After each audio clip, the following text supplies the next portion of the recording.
The Lord be with you. And with your spirit. A reading from the Holy Gospel according to St. Luke. Glory to you, O Lord.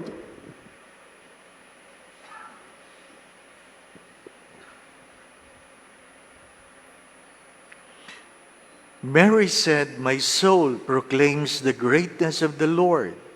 My spirit rejoices in God my Savior, for he has looked upon his lowly servant. From this day all generations will call me blessed. The Almighty has done great things for me, and holy is his name. He has mercy on those who fear him in every generation. He has shown the strength of his arm, and has scattered the proud in their conceit. He has cast down the mighty from their thrones, and has lifted up the lowly. He has filled the hungry with good things, and the rich he has sent away empty. He has come to the help of his servant Israel, for he remembered this promise of mercy, the promise he made to our fathers, to Abraham and his children forever." Mary remained with Elizabeth after 3 months and then returned to her home.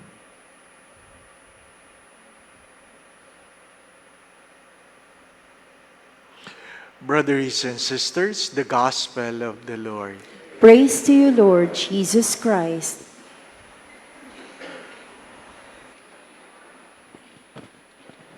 Magandang umaga po sa inyong lahat.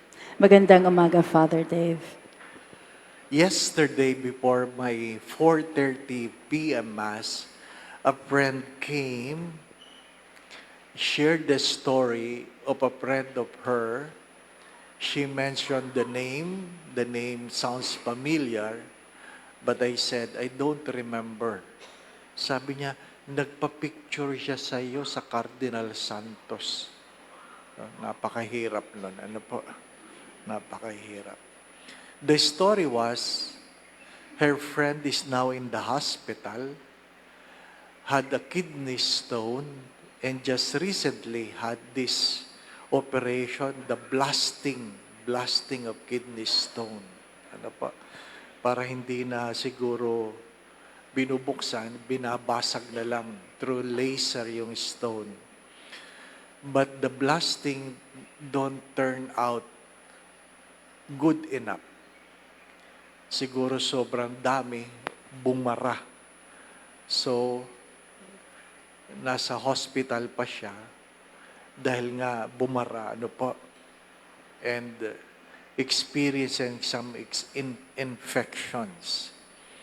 The sharing was, I was looking at my homily in this 9-day novenas, that after listening to the homily that was 2 days ago, December 20, if you still remember, I said, miracles do happen not because I'm a priest, but because I believe. Miracle do happen not because I'm a priest, but because I believe. At naalala niya yon, sabi niya, I believe, Lord, that a miracle will also happen to me. I believe, and that was the sharing. I believe, Lord, that I have a miracle. You will have a miracle because of you. In the evening of that day, there was an urge, a painful urge, to go to the CR. And she urinated liquid black. I guess those were blood. Ano po?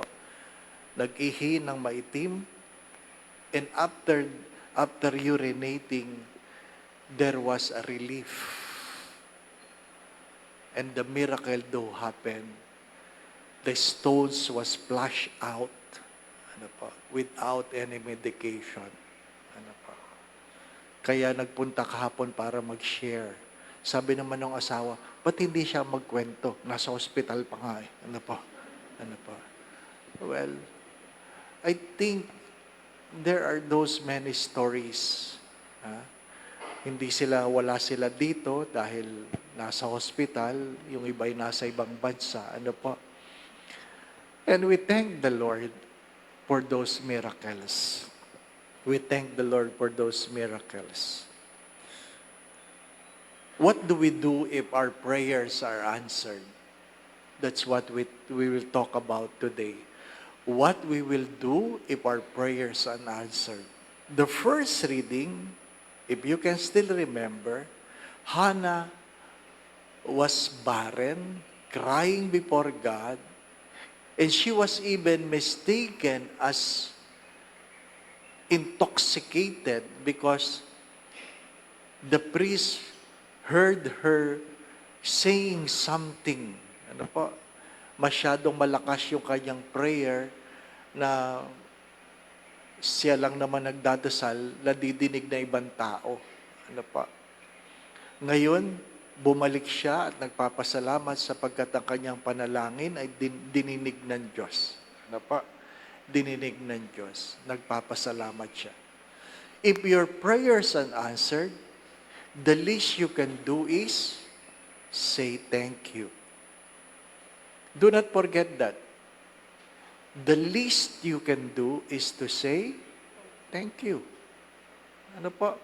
Pagkamisan, pagkatapos nating may pagkalob sa atin na ating mga panalangin, nakakalimutan natin. Ano po?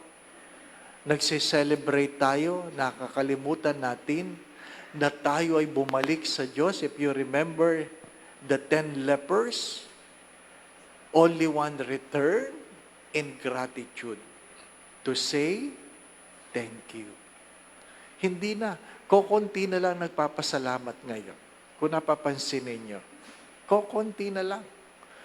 Pag umusog sa upuan, ipinasiksik ka, hindi mo lang nagsasabing thank you, no? Pinasingit mo na nga lang. Pinagbukas mo ng pinto, hindi nagsasabi ng thank you. Di ko makalimutan ito, isang bata na tinatanong na matanda sa LRT, ba't hindi ka nagpapaupo ng matanda?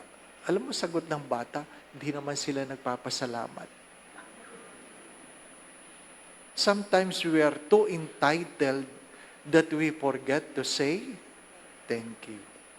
Pero pag ikaw ay nangungumunyon at pag binigay ko sa iyong katawan ni Kristo, sasabihin mo doon, Amen. Hindi, thank you. Ano pa? Kasi marami sa inyo, siguro sa antok, thank you. Alam mo kung kailan mo sasabihin yung thank you. Ano po? The first thing you say, you do after your prayers is answered is, thank you. Never say this. Never say this. Because I always witness this. Ano po? Pag kayo ay nakatanggap ng panalangin, masayang masaya kayo. Huwag niyong sasabihin, pwede na akong mamatay. Totoo yan. I was in Holy Land. A couple was so happy. In our last 2 days, in our sharing, sabi niya, pwede na akong mamatay, Father. Ano po? Pwede na akong mamatay. Ha? Kasama pa namin si Edo Manzano noon. Ano? Sabi niya kay Edo, pag gumawa ka ng sini tungkol sa akin, gusto ko ikaw ang bida. Ano po? Ikaw ang papalit sa akin. Ano po?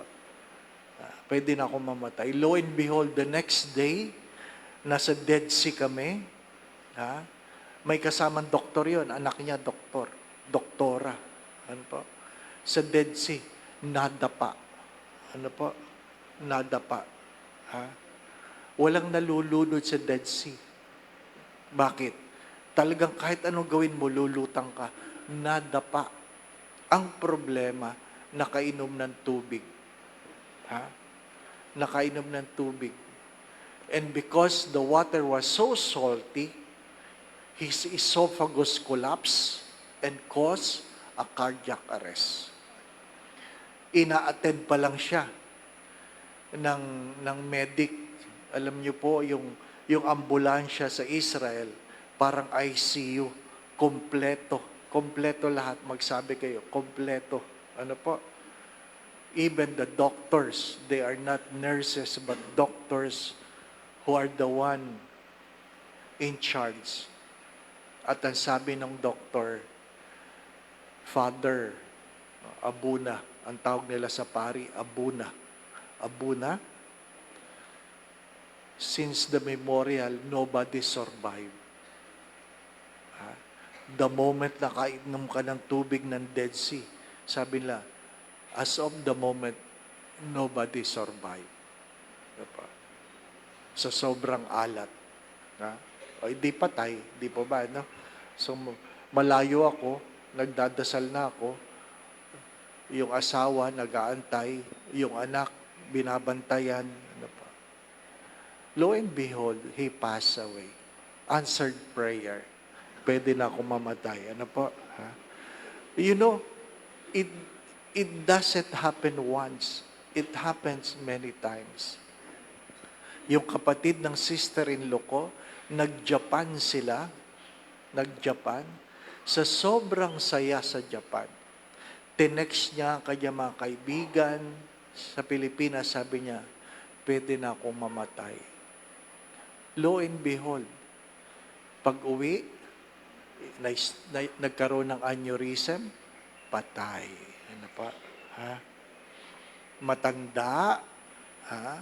Sa sobrang saya, ha? Pwede na ako mamatay, Father. Patay. Ano po? Kaya pag nakompleto nyo itong simbang gabi, huwag nyo sasabihin, pwede na akong mamatay. Ano po? Ha? Seriously. Don't say words that you will regret. Ano pa? Masaya ka? Dininig ng Diyos ang iyong panalangin? The least you can do is say, thank you. Don't forget that. Wala nang iba. Say, thank you. Second, to say thank you doesn't mean you proclaim. So, after saying thank you to God, you praise God. You worship God. Saint Ignatius of Loyola have said this. In his first principle and foundation, sabi niya, we are created to thank, to praise God, and to serve God. So, pagkatapos mo magpasalamat, magpuri ka. Hindi lahat na nagpapasalamat, nagpupuri. Ano po? Praise God. It means you acknowledge the glory of God. Praise the Lord. Praise the Lord. Ano po? Ha? Show reverence to God. Third, mahalaga din ito. Huwag natin itong kakalimutan. Ano po? What happened to you is an opportunity to preach the gospel. Let other people know how good God to you. Ilan sa atin ang nagkukwento tungkol sa Diyos? Ilan? Hindi ko alam kung meron pa. Di po ba, ano? How many among you shared about your answered prayers? Halos wala na. 3 obligations as a Catholic. 3 obligations. Ano po? Number 1 is to praise God, to worship the Lord. The second obligation is to share the gospel. Hindi ibig sabihin ng to share the gospel, dala-dala mo yung Biblia at ikaw ay magsasalita. Hindi. To share the gospel is to tell how good God is to you. To tell how good God is to you. Ano po? Let the world know that there is a God who is good. Sometimes life is unfair, but God is always good. And the third obligation is to serve the poor. 3 obligations as a Catholic. To worship God, to share the gospel, and to serve the poor. So mahalaga yun. To say thank you, to praise the Lord, share the gospel. Share the gospel. Parents, seldom nowadays, parents tell their children about God. Di po ba, no? Hindi na nagsishare ang magulang tungkol sa Diyos sa kanilang mga anak. We don't. Why? I do not know why we are afraid. And that is the reason why miracles don't happen anymore. Why miracles don't happen anymore. And fourth, be grateful. What's the difference between saying thank you and being grateful? Gratitude is the memory of the heart. Gratitude is the memory of the heart. I always say this. The secret of a happy life is a grateful spirit. Not all happy people are grateful people, but all grateful people are happy people. When you say grateful, you never forget how good God is to you. Remember that. The Magnificat is an act of gratitude, not just an act of worship. That's why it's being heard, repeated, read over and over, because it is an act of gratitude. Ano po? You remember. Kaya pag ikaw ay naghihirap, alam ko, kaya ko ito. Alam po ninyo? Di pa ba, no?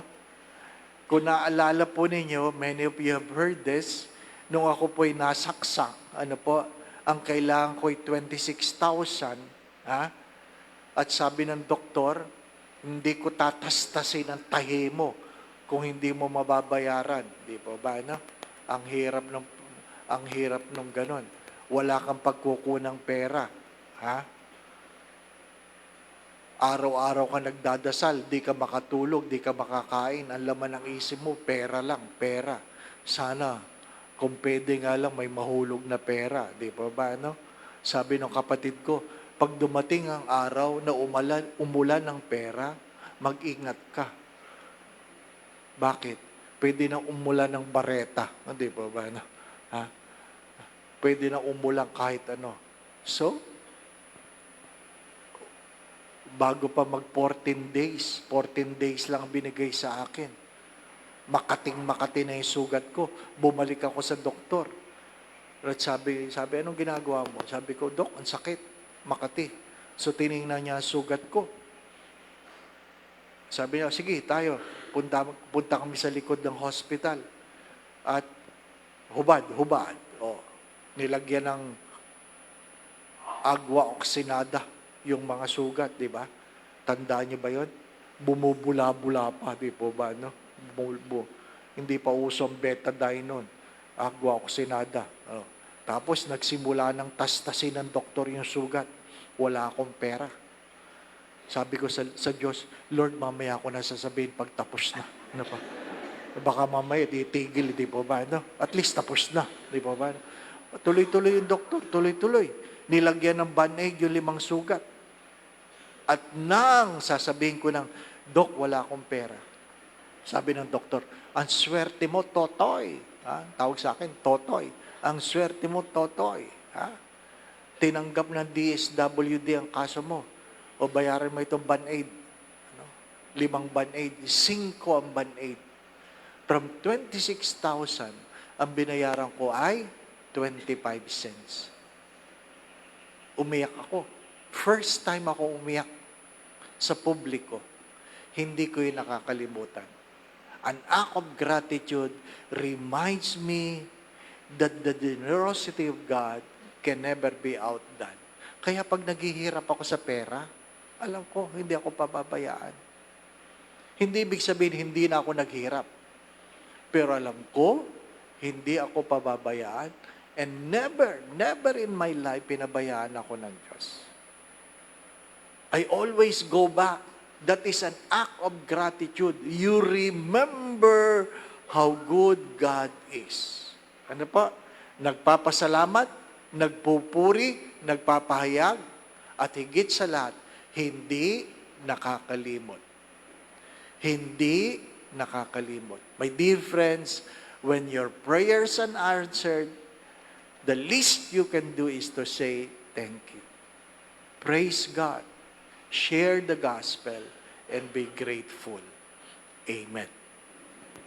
Going back to what I've said, if your prayers are answered, mas madali sa Tagalog, 4 na P, pasasalamat, papuri, pagpapahayag, pagtanaw ng utang na loob. Ano pa? Pasasalamat, say thank you, papuri, praise God, pagpapahayag, share the gospel, and fourth, gratitude o pagtanaw ng utang na loob. Wag na wag sasabihin ang pwede na akong mamatay. Ano po? Baka pagbibigyan talaga kayo. Ano po? 2 na lang.